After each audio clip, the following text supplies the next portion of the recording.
करुणा कर सकती है चंचल मन पर काबू। आपको पढ़कर सुना रहे थे अंतर जगत की यात्रा का ज्ञान विज्ञान भाग 1। पिछले वीडियो के क्रम में पुस्तक के पृष्ठ 123 से पढ़कर सुनाते हैं। आइए सुनते हैं।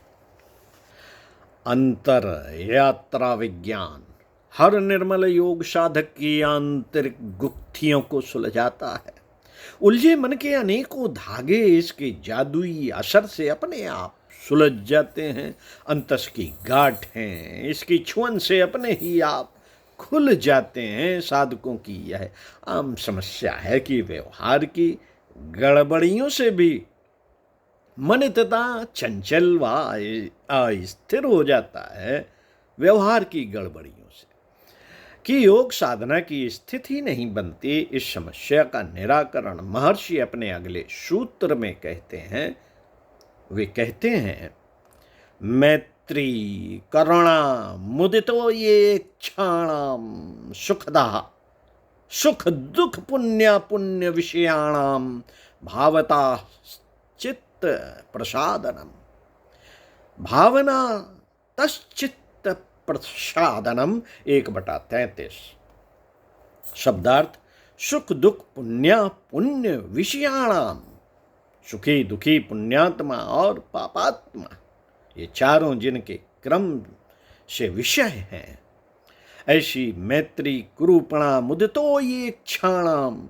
मित्रता दया प्रसन्नता और उपेक्षा की भावना से चित्त प्रसादनतम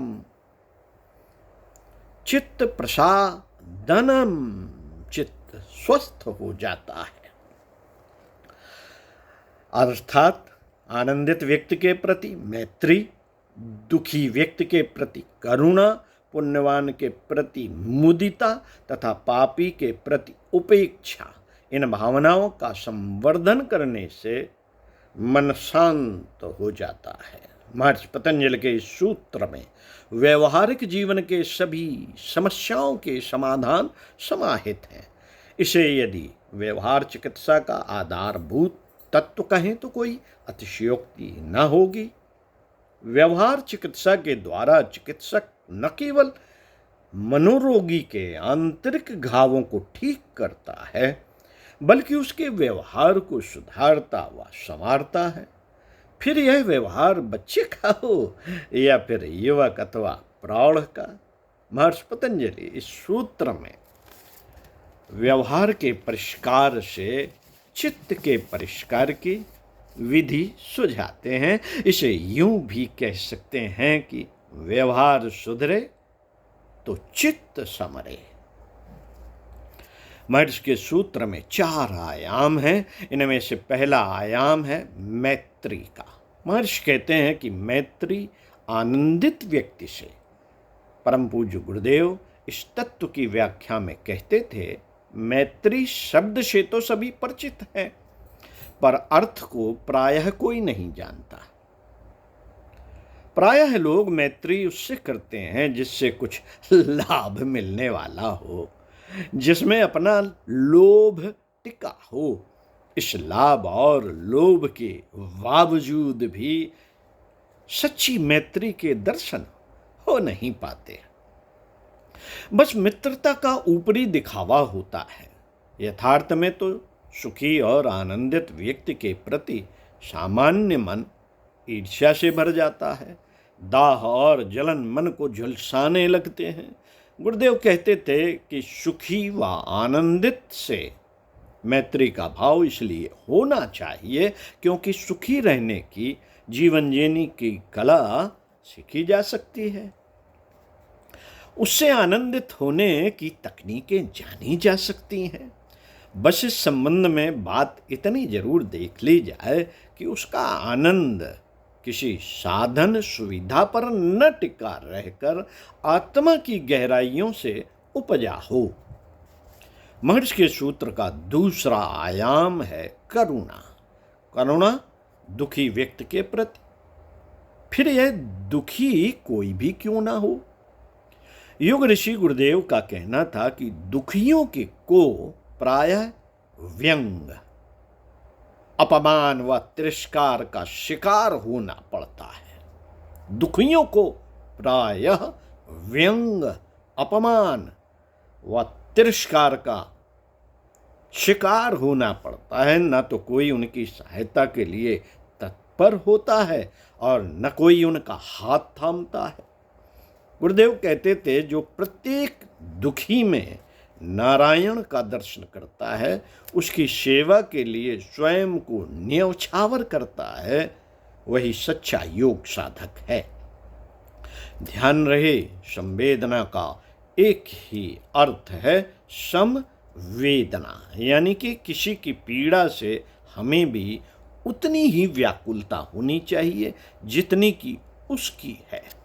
पीड़ित के प्रति करुणा, यही योग धर्म है। पीड़ित कोई बुरा हो या भला, गुरुदेव कहा करते थे कि दुखी सिर्फ दुखी होता है, वह न भला होता है न बुरा, वह न पापी होता है न पुण्यात्मा, वह तो सिर्फ नारायण होता है। उसके प्रति तो केवल संवेदनशील होकर सेवा धर्म निभाया जाना चाहिए। महर्षि के सूत्र का तीसरा अध्याय है मुदिता। मुदिता सफल व्यक्ति के प्रति, पुण्यवान के प्रति। हालांकि लोक चलन में सफल व्यक्ति केवल ईर्ष्या के पात्र बनते हैं। प्रत्यक्ष में भले ही उन्हें कोई बधाई देता रहे, प्रशंसा करता रहे, पर परोक्ष में उसे नीचा दिखाने वाले उपाय ही सोचे जाते हैं। गुरुदेव कहते थे, किसी की सफलता पर हमें न केवल प्रसन्न होना चाहिए बल्कि उससे प्रेरणा लेनी चाहिए। जो जीवन की तह को जानते हैं, जीवन के मर्म से परिचित हैं, उन्हें मालूम है कि प्रत्येक सफलता केवल पुण्य का परिणाम होती है। पुण्य कर्मों के परिणाम ही व्यक्ति को सफल बनाते हैं। हालांकि इन्हें हासिल करने के लिए व्यक्ति कभी कभी दुष्कर्मों का भी सहारा लेता है, लेकिन सफलता कभी भी दुष्कर्मों का परिणाम नहीं होती। इन दुष्कर्मों के कारण या तो सफलता अधूरी रह जाती है या फिर कलंकित हो जाती है। इसलिए किसी की भी सफलता के पीछे छुपे उसके पुण्य कर्मों की ओर नजर डालकर हमें प्रसन्न होना चाहिए। महर्षि के सूत्र का चौथा आयाम है उपेक्षा। हमें उपेक्षा उनकी करनी चाहिए जो यथार्थ में पापी हैं और कदम कदम पर हमें नुकसान पहुंचाने की कोशिश करते हैं। ऐसों के प्रति हमारे मन में न तो द्वेष रहे और न घृणा। इनसे हर पग पर हमको टकराने की भी जरूरत नहीं, इनसे तो बस बचा जाना चाहिए।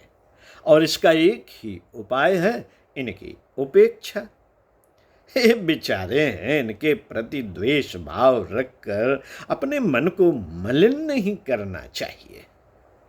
हाँ, जब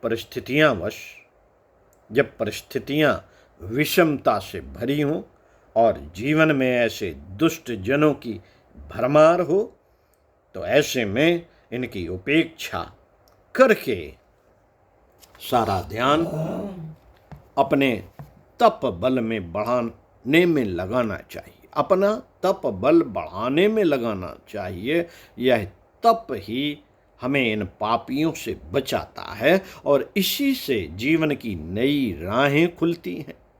और अंत में सूत्र के उपसंहार क्रम में महर्षि कहते हैं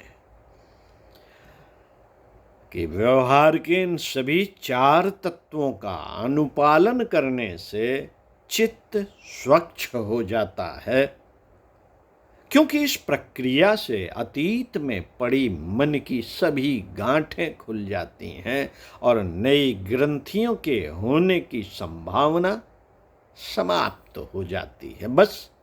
बस अंतस का सविधि संपूर्ण परिष्कार ही इस व्यवहार साधना का मर्म है।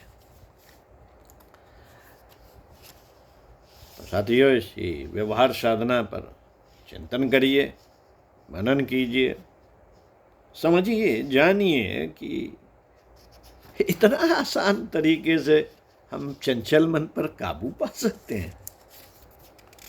ओम शांति। मिलते हैं अगले वीडियो में पुनः आपके साथ।